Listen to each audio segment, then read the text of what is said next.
The morning sun cast long shadows across the weathered planks of the McCready ranch house when Thomas first saw the boy.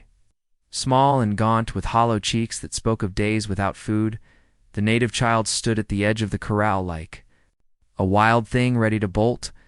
His dark eyes held the wariness of someone who had learned to. Young, that kindness was rare in this world. Thomas set down his coffee cup and walked slowly toward the fence, his boots crunching on the frost-covered ground. The boy tensed, muscles coiled to run, but hunger kept him rooted to the spot, his gaze fixed on the strip of jerky in Thomas's weathered hand. "Easy now," Thomas murmured, the same gentle tone he used with spooked horses. "Nobody's gonna hurt. You hear?" The child couldn't have been more than 8 years old, his clothes little more than rags that offered scant protection against the bitter Wyoming wind. Thomas's heart clenched as he recognized the look of desperate starvation he'd seen too many times during the war in the eyes of Confederate prisoners. Union soldiers and innocent civilians caught in the crossfire of a conflict that seemed to devour everything good in its path. "You hungry, son?" Thomas asked. Though the answer was written in every sharp angle of the boy's frame, the child's eyes never left the jerky as Thomas tore off a piece and held it out. For a long moment, they stood frozen in tableau, the weathered rancher with calloused hands that had known both violence and tenderness, and the starving child who represented everything Thomas had tried to leave behind when he'd fled to this, the remote corner of the territory 3 years ago. Finally, hunger won over caution. The boy snatched the meat and devoured it with the desperate efficiency of the truly starving. Thomas's throat tightened as he watched, memories threatening to pull him back to places he'd sworn never to revisit. "There's more where that came from," Thomas said softly. "Come on up to the house. I'll fix you something proper." The boy followed at a distance, ready to flee at the first sign of danger. Thomas understood that wariness intimately, he'd worn it like armor for the better part of his 35 years, and it had only grown thicker since he'd arrived in Wyoming, carrying secrets that could destroy more than just his own life. Inside the modest ranch house, Thomas ladled thick beef stew into a bowl while the boy stood near the door, escape route mapped and ready. The interior was sparse but clean, a bachelor's home with few comforts but no luxuries either. The only feminine touch was a silver locket that sat on the mantelpiece, catching the morning light that streamed through the single window. "Sit," Thomas said, gesturing to the rough-hewn table. "Eat your fill." The boy approached the table like a wild animal approaching a trap, but hunger eventually drove him to the offered chair. He ate with single-minded focus, as if the stew might vanish if he looked away for even a moment.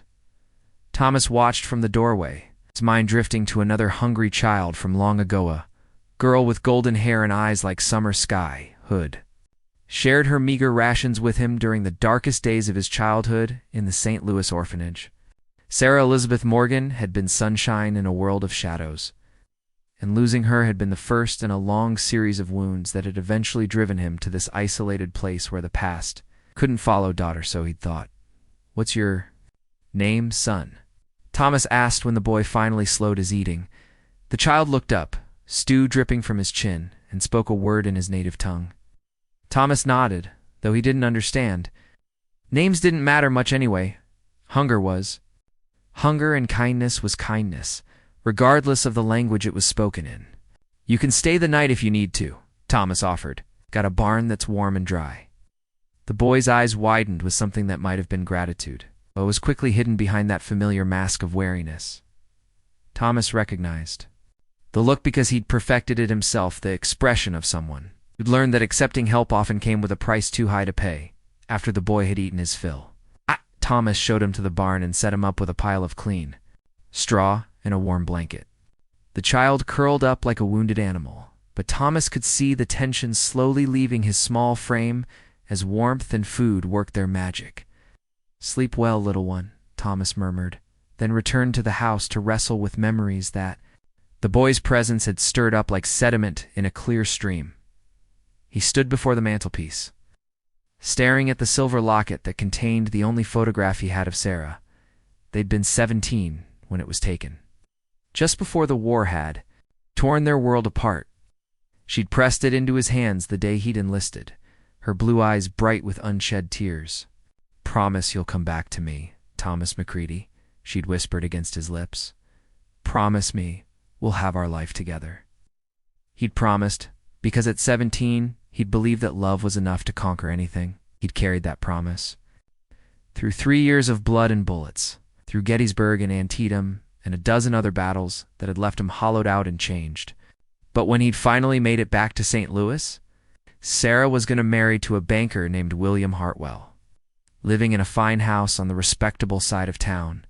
The letter he'd written but never sent still sat in his desk drawer, yellow with age and brittle with regret. In it, he'd tried to explain about the things he'd done during the war, the choices he'd made that had saved lives but damned his soul.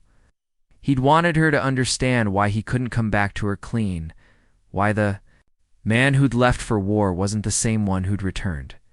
But understanding was a luxury neither of them could afford. Sarah had moved on, and Thomas had run first to Colorado, then to Wyoming. Always moving until he'd found this place, where the silence was so complete it almost drowned out the screaming in his head.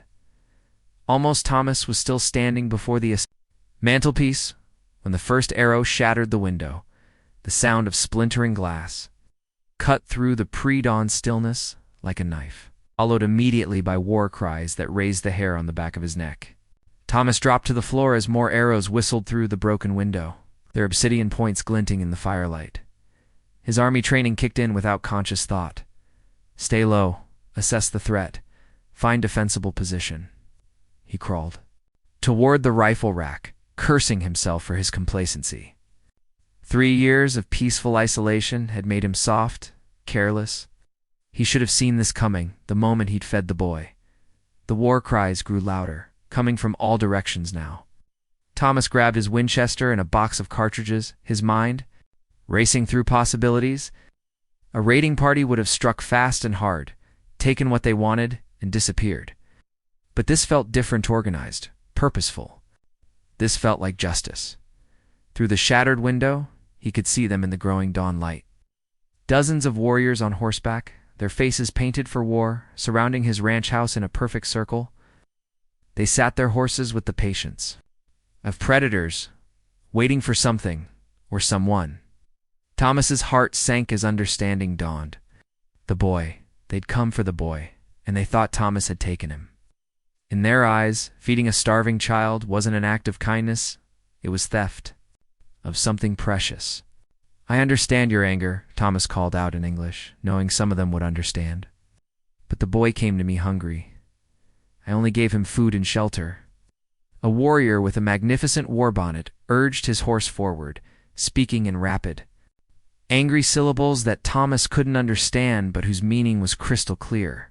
"Give us back what belongs to us, or face the consequences."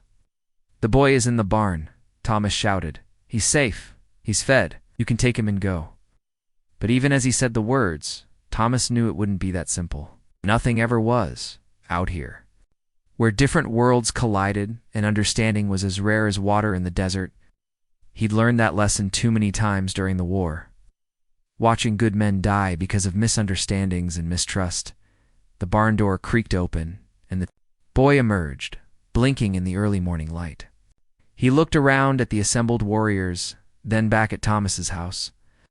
His young face confused and frightened. One of the warriors, an older man with scars crisscrossing his chest, called out to the boy in their shared language. The child ran toward him, but stopped halfway and looked back at Thomas with something that might have been regret. Thomas felt his throat tighten. Even now, surrounded by his own people.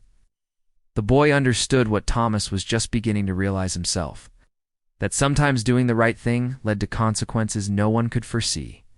The scarred warrior spoke again, his voice carrying the weight of absolute authority. Thomas didn't need a translator to understand the ultimatum. The boy was safe, but that wasn't enough. It would be a price for Thomas's interference, willing or not.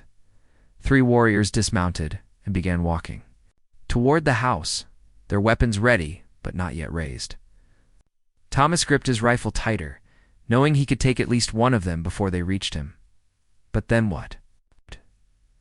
More would die. including possibly the boy who'd only been seeking food and shelter. The war had taught Thomas many things, but the most important lesson was this: sometimes the only way to win was to surrender. He set his rifle down and stepped out onto the porch, hands visible and empty. The morning air was crisp against his face, carrying the scents of sage and horse. Sweat and the metallic tang of violence held barely in check. The lead warrior stopped just out of arm's reach, his dark eyes studying Thomas with the intensity of a man reading an opponent's intentions.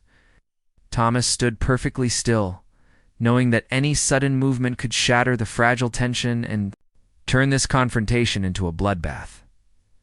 Then the warrior spoke, and Thomas's world shifted on its axis. "You are Thomas Macready." The words were spoken in accented but clear English, and they hit Thomas like a physical blow. This wasn't a random encounter or a case of mistaken identity. They knew who he was, which meant they knew what he'd done.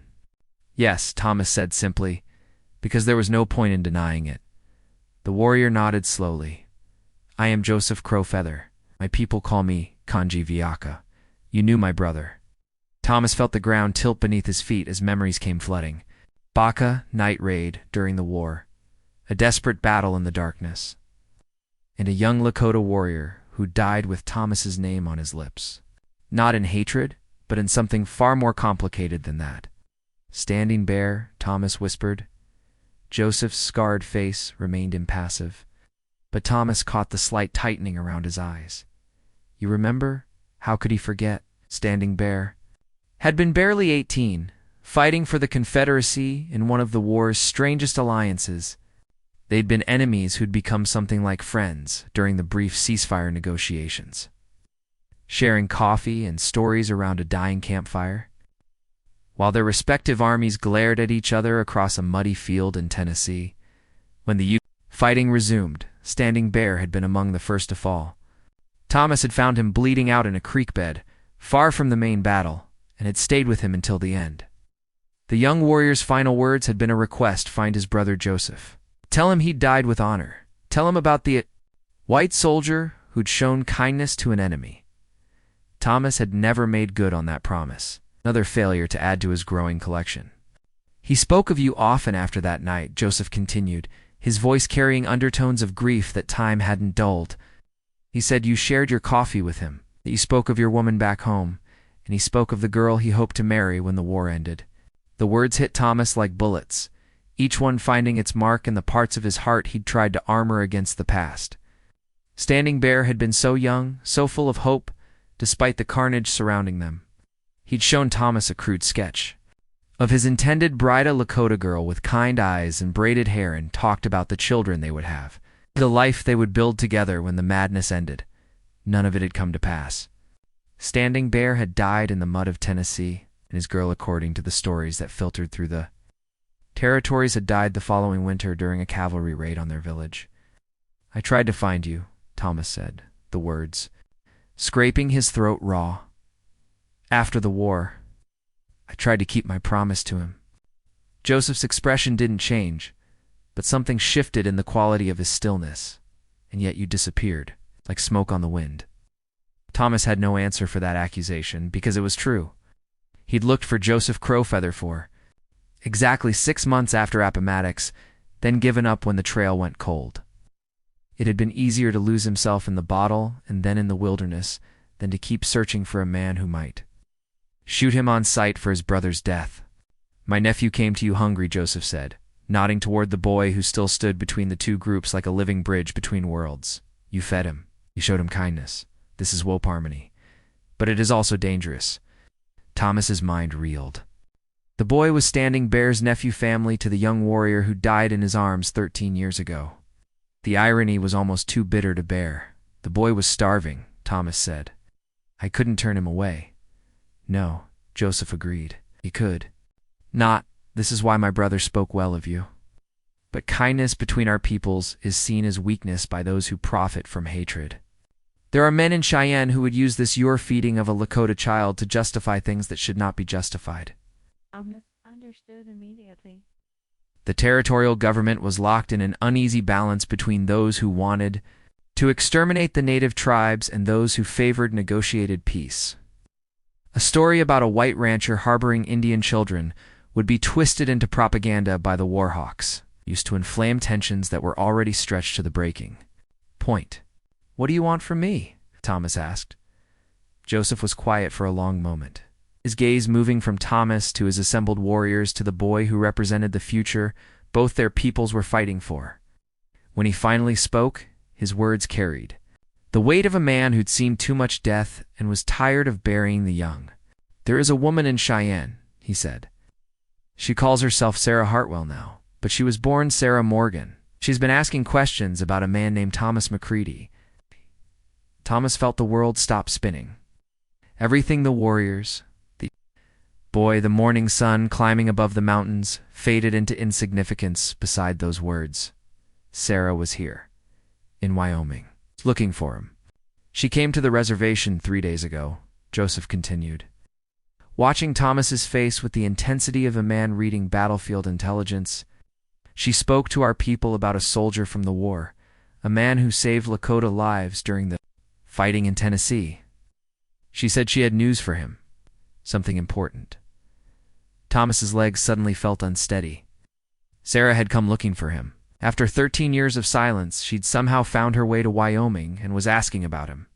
The implications hit him like an avalanche. She knew about his connection to Standing Bear, knew about the things he'd done during the war that he'd been too ashamed to tell her. "Why are you telling me this?" Thomas managed to ask. Joseph's scarred face showed the first hint of expression, something that might have been respect or possibly pity. "Because my brother died speaking your name with honor. Because you fed my nephew when he was hungry. And because the woman who seeks you is carrying news that will change everything." The cryptic words sent ice through Thomas's veins. News that would change everything. He thought of the letter in his desk drawer, the words he'd written but never sent, the life he'd imagined but never claimed. "What kind of news?" he asked, though part of him already suspected the answer. Joseph turned away, moving toward his horse with the fluid grace of a man born to the saddle. "That is between you and her. But if you wish to see her, you must come to Cheyenne before the sun sets tomorrow. After that, she will be gone, and the chance will not come again." The words hit Thomas like a physical blow. Tomorrow, after 13 years of separation, he had less than 36 hours to decide whether to face the woman he'd loved and lost. To finally confront the choices that had driven him into exile. "Why?" Thomas called after him. "Why help me?" Joseph paused, one foot in his stirrup, and looked back with eyes that had seen too much death. "Standing Bear believed that understanding could exist between our peoples, because he died hoping that men like you and me could find a way to honor both our truths without destroying each other." The warrior swung up onto his horse, and the entire war party began to move as if controlled by a single mind. The boy Standing Bear's nephew looked back one more time as they rode away, and Thomas saw in his young face an echo of the uncle he'd never met but whose memory had shaped this moment. As the dust settled and silence returned to the ranch, Thomas stood alone on his porch, staring at the horizon where the riders had disappeared. Sarah was in Cheyenne. Sarah was looking for him. After 13 years of running from his past, the past had finally found him. But the message from Joseph raised more questions than it answered. What news could Sarah possibly have that would change everything, that she somehow learned about? His wartime activities, about the things he'd done that had saved Lakota lives but violated his orders? Or was it something else entirely, something that might explain why she'd married William Hartwell instead of waiting for the broken soldier who'd finally made it home? Thomas walked back into his house, his boots crunching on broken glass from the shattered window. He stood before the mantelpiece, staring at the silver locket that contained Sarah's photograph. In the picture, she was 17 and radiant, her eyes full of hope and love and absolute faith in their future together. He wondered what she looked like now, what 13 years had done to the girl who'd promised to wait for him. Marriage, presumably. Children, probably. A life built on the foundation of the one they'd planned together but never had the chance to create. Thomas opened his desk drawer and pulled out the letter he'd written but never sent. The paper was yellow and brittle, The ink faded but still legible. He'd written it during his first year in Colorado. When the nightmares were at their worst and the guilt was eating him alive. My dearest Sarah, I know you must think me dead. Or, worse, a coward who ran from his promises. The truth is more complicated and more shameful than either of those possibilities. I came back from the war changed, carrying knowledge and guilt that I cannot share, not even with you. I have done things, necessary things, but terrible ones that would make you turn away from me in disgust. I saved lives during the war, but not in ways that would be understood or forgiven by those who make the rules. I aided enemy wounded, shared intelligence that prevented massacres, and chose mercy over duty more times than I can count. These choices haunt me, but I would make them again. I learned that you married William Hartwell last spring. I hope he gives you the life I cannot, one free from the shadows that follow me, one worthy of the woman you've become. Please know that I loved you completely, that loving you was the only clean thing I carried through the war. I release you from any promises made by the children we used to be. Be happy, my darling girl. That is all I have ever wanted for you. Forever yours in memory.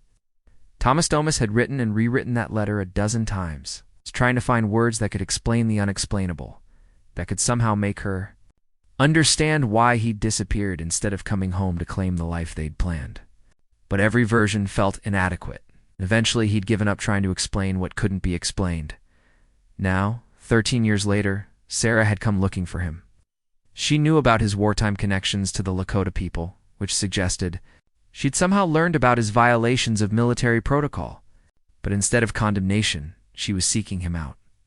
Why? Thomas folded the letter carefully and slipped it into his shirt pocket. Tomorrow he would ride to Cheyenne and find out what news Sarah carried that could change everything. But tonight, he would sit in his broken house and remember the girl who'd loved him before the war taught him that love wasn't always enough to overcome the choices that honor demanded. The next morning dawned clear and cold with the kind of crystalline air that made the mountains look close enough to touch. Thomas saddled his horse, a sturdy bay mare named Patience that had carried him faithfully for 3 years, and began the 20-mile ride to Cheyenne. The territorial capital was a sprawling collection of wooden buildings and muddy streets. Growing rapidly as the railroad brought new settlers and new opportunities to Wyoming, Thomas had avoided the town for the most part, making his supply runs to smaller settlements where strangers were less likely to ask uncomfortable questions. But today, he rode straight down the main street, ignoring the curious looks of townsfolk, who weren't used to seeing the hermit rancher from the Northern Territories. His destination was the Cheyenne Hotel, the finest accommodation in town, and the most likely place for a respectable woman from St. Louis to stay. The desk clerk, nervous young man with ink-stained fingers, confirmed that Mrs. Sarah Hartwell was indeed registered at the hotel. She was currently in the dining room. Having breakfast, Thomas stood outside the dining room for a full minute, gathering the courage to face the woman he'd loved and lost 13 years ago. Through the glass door, he could see her profile older, now, with threads of silver in her golden hair, but unmistakably the girl who'd stolen his heart in the St. Louis orphanage. She was alone at a corner table, stirring her coffee with the same delicate movements he remembered. But there was something different about her posture, a weight of sadness that hadn't been there when they were young. Life had marked her, just as it had marked him. Thomas pushed open the door and walked toward her table, his boots loud on the polished floor. Sarah looked up at the sound, and their eyes met across 13 years of separation and silence.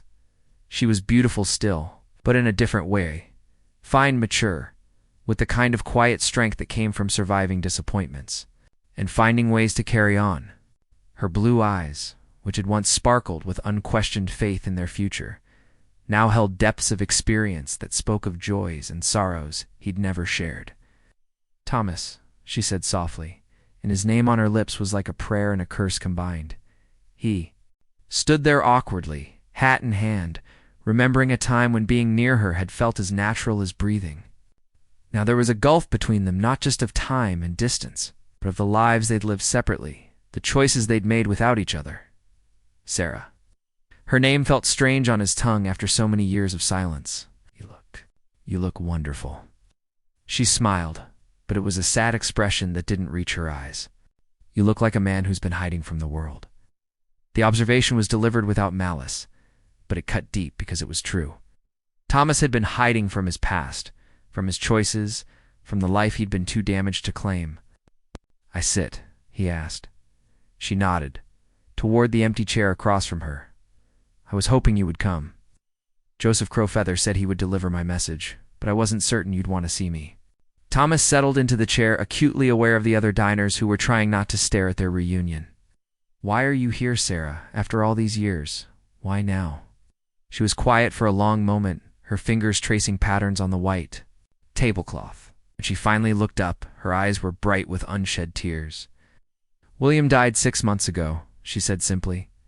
The words hit Thomas like a physical blow. He'd known Sarah was married, had spent 13 years imagining her happy. Life with the banker who'd given her everything Thomas couldn't. The news that she was now a widow opened possibilities he'd never allowed himself to consider. "I'm sorry," he said, and meant it. Whatever William Hartwell had been to Sarah, he'd been the man who'd given her a life when Thomas had been too broken. To do the same? "He was a good man," Sarah said, her voice steady but soft, kind, gentle, patient with a wife who never quite learned to love him the way he deserved. "He knew about you, Thomas. I told him everything before we married about the boy I'd loved who'd gone to war and never come home." Thomas felt shame burn in his chest. He'd disappeared without explanation, leaving Sarah to assume he was dead, or worse, that he'd simply chosen not to return to her. The fact that she'd built a life on that foundation of uncertainty made his cowardice seem even more reprehensible. "I tried to love him," Sarah continued, her voice barely above a whisper. "I tried to be the wife he deserved, but you can't force a heart to forget its first love. Can you?" The question hung between them like a bridge neither was sure they should cross. Thomas found himself studying her face, looking for traces of the 17-year-old girl who'd kissed him goodbye and promised to wait forever. Why didn't you wait? The question escaped before he could stop it, carrying 13 years of pain and confusion. Sarah's eyes flashed with something that might have been anger. "Wait, Thomas. I waited for 3 years.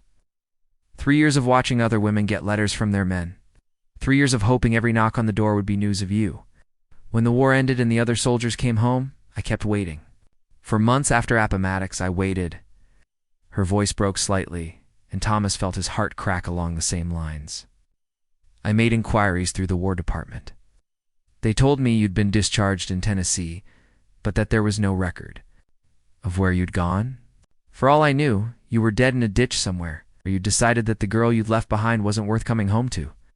Thomas reached across the table instinctively, then stopped when he saw her flinch away from his touch. The gesture said more than words could about the distance between them, about how much his abandonment had cost. "I was coming home," he said desperately. "Sarah, I swear to you I was coming home. But when I got to St. Louis, I heard about your engagement to William. I stood outside your wedding watching through the church window." Sarah's face went white. "You were there at my wedding? I saw you in that white dress, saw how happy you looked, and I knew I'd waited too long. I'd lost the right to disrupt your life." "Happy?" Sarah's voice rose enough to draw glances from nearby tables. "Thomas, I was crying through the entire ceremony. I was marrying a man I barely knew because I couldn't bear the uncertainty anymore. If you had walked through those church doors, if you had said even one word—" She didn't finish the sentence, but Thomas heard the unspoken ending. If he had spoken up, if he had claimed her, then everything would have been different. 13 years of separate lives, of loneliness and regret might never have happened. "I thought you were better off without me," Thomas said quietly. "I thought William could give you things I never could. Respectability, security, a future free from the shadows I carried." "What shadows?" Sarah leaned forward, her eyes intense. "Thomas, I've spent 13 years wondering what could have been so terrible that you'd rather disappear than face it with me. What happened during the war that made you think I wouldn't love you anymore?" Thomas felt the weight of the letter in his shirt pocket, the confession he'd written but never sent. This was the moment he'd avoided for 13 years, the reckoning with choices that had saved lives, but violated everything he'd been taught about duty and loyalty. "I aided the enemy," he said simply. multiple times. I shared intelligence that prevented massacres of women and children. I treated wounded Confederate soldiers and Lakota warriors who should have been left to die. I chose mercy over orders, and I'd do it again. Sarah stared at him for a long moment, her expression unreadable. Then, to his amazement, she smiled. First genuine smile he'd seen from her since entering the dining room. "You saved lives," she said, "showed compassion in the middle of a war. And you think that would have made me love you less?" Thomas felt something crack open in his chest, a wall he'd built around his heart that had been reinforced by 13 years of self-imposed exile. "It was treason, Sarah. Technically, legally, I was a traitor to my own army. You were a man, trying to hold on to his humanity while the world burned around him," Sarah replied firmly. "The Thomas McCready I fell in love with couldn't have done anything else." The words hit him like absolution, like forgiveness for sins he'd carried alone for over a decade. But even as relief flooded through him, Thomas knew there was more too. Sarah's story than grief over her husband's death. "You said you had news," he said, "something that would change everything." Sarah's expression grew complicated, a mixture of hope and fear and something else he couldn't identify. She reached into her reticule and pulled out a folded paper, setting it on the table between them with trembling fingers. "Read this," she said simply. Thomas unfolded the paper and immediately recognized the letterhead of the War Department. It was an official document, dated just 2 months ago. Enough seals and signatures to make it clear this was important. As he read, Thomas felt the world tilt around him. The document was a formal commendation, signed by the Secretary of War himself, recognizing Thomas McCready for extraordinary service during the conflict, including actions that prevented civilian casualties and facilitated peaceful resolution of conflicts between federal forces and native tribes. "I don't understand," Thomas said, looking up at Sarah's tear-bright eyes. "After William died, I had time to think about what I wanted to do with the rest of my life," Sarah explained. "I realized I'd spent 13 years wondering about you. And I decided I owed it to both of us to find out what had really happened. I hired investigators. Thomas. I had them trace your movements during and after the war." Thomas felt a chill of apprehension. If investigators had been asking questions about his wartime activities, if the wrong people had learned about his violations of military protocol, what they found, Sarah continued, wasn't evidence of treason, was evidence of a man who'd been secretly working with Army intelligence to establish communications with hostile tribes, to prevent unnecessary bloodshed, and to gather information that saved countless lives. Thomas stared at her, unable to process what he was hearing. "That's impossible. I never worked with intelligence. Everything I did was against orders." Sarah shook her head, her eyes bright with something that looked like vindication. "You thought you were acting alone, but you weren't. There was a group of officers, men like you, who believed that showing mercy was more important than following orders that would lead to massacres. They were operating under sealed orders from Lincoln himself, Thomas. Orders that weren't revealed until after the war, and even then, were kept classified until recently." The paper trembled in Thomas's hands as the implications sank in. His actions during the war, the choices that had driven him into exile, that had made him feel unworthy of Sarah's love, hadn't been treason at all. They'd been part of a secret mission to prevent the kind of wholesale slaughter that would have made Reconstruction even more difficult than it had been. "Colonel James Morrison recommended you for the Medal of Honor," Sarah said softly. He said, "Your work with the Lakota tribes, your ability to build trust with warriors like Standing Bear, was instrumental in preventing a massive uprising that could have cost thousands of lives." Thomas thought of Standing Bear, of the young warrior who died speaking his name with honor. If what Sarah was saying was true, then Standing Bear's death hadn't been meaningless, had been part of something larger, something that had helped forge understanding between peoples who were supposed to be enemies. "Why are you telling me this now?" Thomas asked, his voice rough with emotion. Sarah reached across the table and took his hand, her fingers warm against his calloused skin. "Because I wanted you to know that the man I fell in love with was exactly who I thought he was. Someone who would risk everything to do what was right. Because I needed you to understand that the choices you made, the ones that drove you away from me, were the same choices that made me love you in the first place. Thomas felt tears he hadn't shed in years burning behind his eyes. For 13 years, he'd carried the weight of choices he'd thought were shameful, had believed himself unworthy of the love of a good woman. To learn that those same choices had been recognized as heroic, that they'd been part of a larger mission to prevent unnecessary suffering. "There's something else," Sarah said quietly. "Something I should have told you 13 years ago, but I was too proud and too hurt." Thomas looked up from the commendation, focusing on her face with an effort that felt like swimming up from deep water. "I was pregnant when you left for the war," Sarah said, the words falling into the space between them like stones into a still pond. Thomas felt the world stop. Everything, the sounds of the dining room, the morning light streaming. Through the windows, his own heartbeat seemed to fade into insignificance beside those words. "Pregnant," he repeated, his voice barely a whisper. Sarah nodded, tears spilling over to run down her cheeks. "I lost the baby 3 months after you left. It was the worst thing that had ever happened to me. I blamed myself, blamed God, blamed the war for taking you away when I needed you most." Thomas felt as if he'd been shot. Child. They'd created a child together and he'd never known. Sarah had carried that loss alone while he was marching toward battles he'd thought were more important than anything else in the world. "Why didn't you tell me?" he asked, though the question sounded hollow even to his own ears. "How could I? You were already gone, already fighting.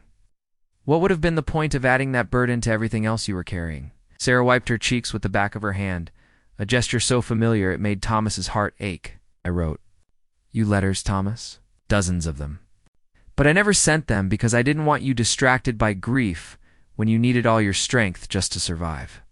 Thomas reached into his shirt pocket and pulled out his own unsent letter, placing it beside the War Department commendation. "I wrote to you too, after I heard about your marriage. I tried to explain why I couldn't come home, but the words never seemed enough." Sarah picked up the yellowed paper with trembling fingers, her eyes scanning the faded ink. As she read, fresh, tears spilled down her cheeks, not tears of sorrow this time, but something that looked almost like relief. "Oh, Thomas," she whispered. "All these years we've both been carrying guilt that wasn't ours to bear. You thought you were unworthy of love because of choices that were actually heroic. I thought you'd abandon me because I wasn't worth coming home to." The truth settled between them like dawn breaking over the prairies low, inevitable and transformative. 13 years of separation hadn't been caused by lack of love or betrayal or cowardice. It'd been caused by two people who'd loved each other so much they'd been willing to sacrifice their own happiness rather than burden the other with pain. "I never stopped loving you," Thomas said, the words scraping his throat raw. "Not for a single day in 13 years. Even when I thought you were happy with William, even when I convinced myself you were better off without me, I loved you." Hand tightened on his, her grip fierce and desperate. "I never stopped either. William knew it. God bless him. He said once that he'd married a woman whose heart belonged to a ghost, but that he'd rather have half of me than all of anyone else." The confession broke something open in Thomas's chest to dam that had held back 13 years of grief and longing and regret. He brought Sarah's hand to his lips, pressing a kiss to her knuckles that tasted of salt and sorrow and the faintest possibility of redemption. "What do we do now?" he asked. "How do we bridge 13 years of separate lives?" Sarah looked around the dining room at the other patrons who were pretending not to watch their emotional reunion, then back at Thomas with something that might have been the shadow of her old mischievous smile. "We start with the truth." She said all of it. "No more secrets. No more protecting each other from pain we think the other can't handle. We tell each other everything about the years apart, about the choices we made, about the people we became when we weren't together." Thomas nodded, understanding that this was their chance. Perhaps their only chance to build something real from the wreckage of their first love. And then we decide if the people we are now can love each other as much as the children we used to be. They talked for hours, their breakfast growing cold as they traded stories of the 13 years they'd spent apart. Thomas told her about the nightmares that had driven him west, about the bottle that had nearly claimed him in Colorado, about the slow healing he'd found in the silence of Wyoming's wilderness. Sarah spoke of her marriage to William, how she'd tried to be a good wife to a man who'd known from the beginning that her heart belonged elsewhere. She told him about the miscarriages that had followed their lost child, about the way grief had hollowed her out until she'd thought she'd never feel anything deeply again. William wanted children so badly, she said, her voice soft with memory, but my body seemed determined to punish me for loving someone else. After the third loss, we stopped trying. We became companions instead of lovers, sharing a house and a life, but never truly sharing ourselves. Thomas felt grief for the man he'd never met, the banker who'd married a woman still in love with a ghost, who'd spent 13 years trying to heal wounds he hadn't caused and couldn't cure. He sounds like a good man, Thomas said, and he loved me enough to let me go at the end. Sarah's eyes grew distant. The night before he died, he made me promise something. Said I'd spent 13 years as his wife, but that I'd never stopped being your woman. He made me promise that if I ever found you, I'd tell you the truth about everything, about the baby, about the years of wondering, about the love that never died. The words hit Thomas like a physical blow. William Hartwell had been more generous in death than Thomas had ever been in life, releasing the woman he'd loved to seek happiness with the man who'd never deserved her. I don't know if I can be what you need, Thomas said honestly. The war changed me, Sarah. The years alone changed me more. I'm not the boy you fell in love with. Sarah studied his face with the intensity of someone memorizing beloved features. I'm not the girl you left behind either. We're both scarred, both changed by the choices we made and the ones that were made for us. But maybe that's not a bad thing. Maybe the people we are now can love each other better than the children we used to be. As afternoon faded toward evening, they walked together through the streets of Cheyenne, talking and remembering and slowly rediscovering the rhythm of being together. Thomas was acutely aware of the curious glances they drew, the hermit rancher and the respectable widow, walking arm in arm like lovers despite the silver in their hair and the lines around their eyes, at the edge of town. They stopped at a small cemetery where headstones stood like silent sentinels against the darkening sky. Sarah led him to a simple granite marker that bore only a name and dates. William Hartwell, beloved husband. I need you to know, Sarah said quietly, that I grieved for him. Not as a widow grieves for a beloved husband, but as a friend grieves. For someone who showed her kindness when she didn't deserve it. He gave me 13 years of safety and companionship, and I'll always be grateful for that. Thomas removed his hat and stood in silence beside her, paying respects to the man who'd loved Sarah when he couldn't, who'd given her a life when Thomas had been too broken to offer one. It seemed important to acknowledge William's sacrifice, to honor the love he'd given freely, despite knowing it might never be fully returned. Thank you, Thomas said to the headstone, the words carried away by the evening wind. Thank you for taking care of her. As they walked back toward town, Sarah slipped her arm through his, the gesture so natural it might have been 13 days instead of 13 years since they'd last been together. I have a room at the hotel, she said, her voice carefully neutral. We could talk more about what happens next. Thomas felt his pulse quicken, but also a flutter of uncertainty. They were no longer the passionate young lovers who'd pledged their lives to each other before the war. They were middle-aged adults with decades of separate experiences, carrying wounds that might never fully heal. Sarah, he began, but she stopped him with a touch of her fingers to his lips. I'm not asking for promises, she said softly. I'm not expecting you to sweep me off my feet like some dime novel hero. I just want to spend time with the man I never stopped loving, to see if what we had can become something new. In her hotel room, they sat by the window, watching the sun set over the mountains, their conversation growing softer and more intimate as darkness fell. Thomas found himself studying Sarah's profile in the lamplight, marveling at how the years had refined her beauty rather than diminishing it. I brought something for you, Sarah said suddenly, reaching for her traveling bag. Small wooden box, worn smooth by years of handling. Inside the box were letters, dozens of them, all bearing Thomas's name in Sarah's careful script. The unsent letters she'd mentioned, written over 13 years of separation, couldn't send them, she explained, but I couldn't stop writing them either. Every birthday, every Christmas, every time something happened that I wanted to share with you, I wrote it down as if you were still here to listen." Thomas picked up one of the letters at random, dated 3 years after the war's end. Sarah's handwriting was shakier than usual, and he could see water stains that might have been tears. "My dearest Thomas, today would have been our child's 3rd birthday. I found myself wondering if he would have had your dark hair or my blue eyes, if he would have been tall like you or small like me. I went to the place by the river where we used to meet and left wildflowers there. Pretending they were for the son we never got to raise together. I married William last month.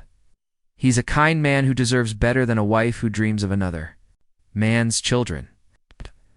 But I couldn't face another year of wondering if you were coming home. Couldn't bear another birthday of a child who will never exist. I hope wherever you are, you're at peace. I hope you found happiness that doesn't carry the weight of all the things we lost. Forever yours." Sir Atimus felt tears burn his eyes as he read, understanding for the first time the full weight of what his disappearance had cost. Not just the loss of their planned future, but the daily burden of grief that Sarah had carried alone. "I'm sorry," he whispered, the words inadequate but necessary. "I'm so sorry for all of it." "Ash!" She took the letter from his hands and set it aside, then moved closer to him on the small sofa. "We both made choices that seemed right at the time. We both paid prices we didn't expect to pay. But we're here now, Thomas. We found our way back to each other, despite everything that tried to keep us apart." Her hand came up to touch his face, her fingers tracing the lines that years of sun and sorrow had carved around his eyes. "The boy I loved was brave and kind and willing to sacrifice everything for what he believed was right. The man sitting beside me has those same qualities, just tempered by experience." Thomas caught her hand and held it against his cheek, feeling the warmth of her palm like a benediction. "What do you want from me, Sarah? What do you want us to be?" Her answer came without hesitation, as if she'd been thinking about it for years. "I want us to be honest with each other. I want us to take whatever time we have left and use it to build something real. It's not the fairy tale we dreamed of when we were young, but something better, something that can survive the truth about who we really are." The kiss that followed was nothing like the desperate passion of their youth. It was tender and careful, the kiss of two people who'd learned that love could be fragile and precious and easily lost. But underneath the gentleness was something deeper, a recognition that, despite everything that had happened, despite all the years and losses and changes, they were still fundamentally the same two souls who'd found each other in an orphanage and promised to love forever. When they finally broke apart, Thomas rested his forehead against hers, breathing in the scent of lavender soap and something uniquely Sarah that hadn't changed in 13 years. "I live alone on a ranch 20 miles from here," he said quietly. "It's not much a small house, some cattle, more solitude than any one person should have to bear. But it's honest work and it's peaceful." Sarah smiled, her eyes bright with unshed tears. "It sounds perfect." "Come home with me," Thomas said, the words carrying the weight of 13 years of longing. "Not forever, not with any promises about what tomorrow might bring. Just come home with me and let's see if we can remember how to be together." Her answer was another kiss, deeper this time, carrying promises neither of them was ready to speak aloud, but both were willing to hope for. They rode out to the ranch the next morning, Sarah mounted on a gentle mare Thomas had purchased from the livery stable. The 20-mile journey gave them more time to talk, to fill in the gaps that 13 years had created, to slowly rediscover the rhythm of being together at the ranch. Sarah stood in the doorway of Thomas's modest house, looking around at the sparse furnishings and masculine disorder, with eyes that saw possibilities rather than limitations. "It needs a woman's touch," she said with a smile that carried echoes of the mischievous girl he'd fallen in love with. "It needs your touch," Thomas corrected, and saw her cheeks flush with pleasure at the distinction. They spent the afternoon working together, Sarah mending the curtains that had been torn by winter winds, while Thomas repaired the window broken by Joseph Crow Feather's arrow. The domestic rhythm felt natural despite the years of separation, as if their souls remembered how to move in harmony even when their minds struggled with the changes time had wrought. That evening, they sat on the porch watching the sunset paint. the mountains in shades of gold and crimson. Sarah had changed into a simple dress she'd brought in her traveling bag. And with her hair loosened from its careful arrangement, she looked more like the girl Thomas remembered. "Keep expecting to wake up," Sarah said softly. Dad! "To find out this is just another dream about the life we might have had." Thomas reached for her hand, intertwining their fingers with the deliberate care of someone handling something precious. "If it is a dream, then we're dreaming it together. It has to count for something." A sound from the distance made them both look up the thunder of approaching hoofbeats. Thomas tensed, his hand moving instinctively toward the rifle that leaned against the porch rail. But as the riders came into view, he relaxed. It was Joseph Crowfeather, accompanied by the boy Thomas had fed and half a dozen other warriors. They dismounted at the edge of the yard, their manner formal but not hostile. Joseph approached the porch with the measured steps of a man conducting important business. "Thomas McCready," he said in his careful English. "Sarah Hartwell, we come to speak with you both." Thomas stood, helping Sarah to her feet. "You're welcome here, Joseph. What brings you back?" The Lakota leader's scarred face showed something that might have been approval as he looked between Thomas and Sarah. "The boy spoke to the elders about your kindness, about the white man who fed him without asking for payment, who showed him the same hospitality our people would show to a hungry child." Thomas felt Sarah's hand tighten on his arm, understanding that this moment was important in ways he couldn't fully comprehend. "My people have been watching," Joseph continued. "Watching? To see what kind of man you truly are, what kind of woman seeks you out. We have seen you honor my brother's memory. We have seen you treat the boy with gentleness. We have seen you both pay respects to the dead man who cared for this woman when you could not." The words carried weight beyond their surface meaning, and Thomas began to understand that this visit was about more than gratitude for a meal given to a hungry child. "There are those in Cheyenne who would use your kindness as an excuse for war," Joseph said. "They would say that feeding our children means you support our resistance to the reservation system. They would paint you as a traitor and use your example to justify actions against our people." Thomas felt ice form in his stomach. He'd been so focused on his reunion with Sarah that he hadn't considered the larger implications of his encounter with the boy. "But there are also those who seek peace," Joseph continued. "Leaders on both sides who understand that our peoples must find a way to live together, or we will all be destroyed by the hatred between us." Sarah stepped forward, her voice steady despite the tension of the moment. "What are you asking of us?" Joseph's dark eyes studied her face with the intensity of a man judging character. "There is to be a council in 3 days' time. Representatives of the territorial government, military leaders, and chiefs from several tribes, they will discuss the future of this land, the terms under which our peoples might coexist." He paused, looking directly at Thomas. "Your name has been mentioned in these discussions. Some speak of you as a man who aided our enemies during the war. Others know of your recent kindness to a hungry child. We would have you speak at this council, tell the truth about the man you are and the choices you have made." Thomas felt the weight of destiny settling on his shoulders. For 13 years, he'd hidden from his past, convinced that his wartime choices had made him unfit for civilized society. Now he was being asked to stand before leaders of both peoples and defend not just his actions, but his character. "Why?" Thomas asked. "Why does my voice matter?" Joseph's expression softened slightly, showing a glimpse of the grief he carried for his dead brother. "Because Standing Bear spoke of you as a man who could see beyond the color of skin to the heart beneath. Because your woman has spent years proving that you are a hero, not a traitor. Because in a time when hatred seems easier than understanding, we need voices that speak for mercy." The challenge was clear, and Thomas understood that accepting it would mean finally confronting the past he'd spent so long running from. But as he looked at Sarah, saw the pride and love shining in her eyes, he realized that hiding was no longer an option. "I'll speak," Thomas said simply. Joseph nodded, something that might have been relief flickering across his features. "The council meets at sunrise in 3 days, the place where Crow Creek meets the Laramie River. Come prepared to tell the truth about who you are." As the Lakota riders disappeared into the gathering dusk, Thomas and Sarah sat back down on the porch, both lost in thought about what the next few days would bring. "Are you afraid?" Sarah asked quietly. Thomas considered the question carefully. "Terrified," he admitted, "but also relieved. Maybe it's time to stop running from the choices I made. Maybe it's time to stand up and defend them." Sarah's hand found his in the darkness. "You won't be standing alone."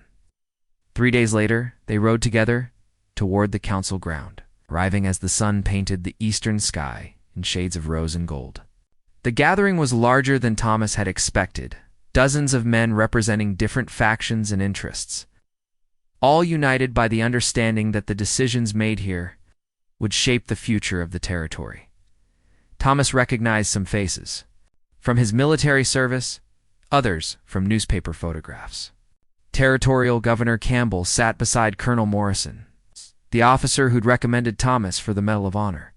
Across from them, Joseph Crowfeather sat with other tribal leaders, their faces painted for ceremony, but their eyes alert to the political currents swirling around them. When Thomas's turn came to speak, he stood slowly, feeling the weight of every eye upon him. Sarah's presence beside him gave him strength, but the words he needed to find had to come from his own heart. "My name is Thomas McCready," he began, his voice carrying clearly in the morning stillness. "I've been called a traitor and a hero, depending on who's doing the talking. The truth is probably somewhere in between." A murmur ran through the assembled men, but Thomas continued without pause. "During the war, I made choices that saved lives. White lives, Indian lives, Confederate lives, Union lives. I shared medical supplies with wounded enemies.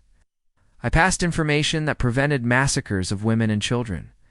I showed mercy when orders demanded otherwise." Thomas's voice grew stronger as he spoke, the words coming easier now that he'd finally found the courage to say them aloud. "I did these things not because I was disloyal to my country, but because I still believe that some things are more important than following orders. The sanctity of life, the protection of innocence, the hope that understanding might triumph over hatred." He looked directly at Joseph Crowfeather, then at Colonel Morrison, then at the other faces around the circle. "3 days ago, a hungry child came to my ranch. I fed him because that's what decent people do when they encounter suffering they can alleviate. I didn't ask his tribe or his politics. I saw a hungry child and I gave him food." Thomas paused, letting the simple truth of that statement settle over the gathering. "If that makes me a traitor to some, so be it. But if we've reached a point where showing mercy to children is considered treason, then maybe we need to examine what we're really fighting for." The silence that followed was profound, broken only by the sound of wind moving through the cottonwoods along the creek. Finally, Colonel Morrison stood, his weathered face grave, but not unfriendly.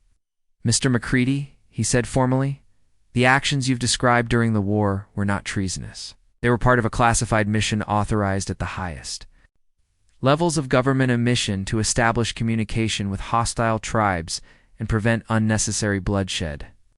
The colonel's words sent a ripple of surprise through the gathering. Thomas had known about his commendation, but hearing it acknowledged publicly in front of leaders from both sides felt like a vindication he'd never dared hope for. "Your recent kindness to a Lakota child," Morrison continued, "demonstrates the same character that made you valuable to Army intelligence during the war. The ability to see past surface differences to the humanity beneath." Joseph Crowfeather rose next, his voice carrying the formal cadences of someone speaking for his people. "The man Thomas McCready speaks truth," he said. "My brother died calling him friend. He has shown honor to our people when others showed only hatred. He is calling friend to the Lakota nation." Other voices joined the discussion as the morning wore on, some supporting Thomas's actions, others questioning whether mercy toward tribal peoples might be seen as weakness by those who preferred military solutions. But gradually, a consensus began to emerge around the idea that men like Thomas McCready represented a path forward, a way of building understanding between peoples who had been taught to see each other as enemies. When the council finally adjourned, it was with agreements that fell short of perfect but offered hope for something better than the cycle of violence and revenge that had characterized relations between whites and Indians in the territory. Thomas found himself surrounded by men, wanting to shake his hand, to thank him for his service, or to ask about his experiences during the war, but his eyes kept seeking Sarah, who stood at the edge of the gathering watching him with an expression of fierce pride. When they were finally alone, riding back toward the ranch in the afternoon sunshine, Sarah reached across the space between their horses to touch his hand. "I've never been prouder of anyone in my life," she said simply. Thomas felt something ease in his chest, the tension he'd carried for so long he'd forgotten what it felt like to be without it.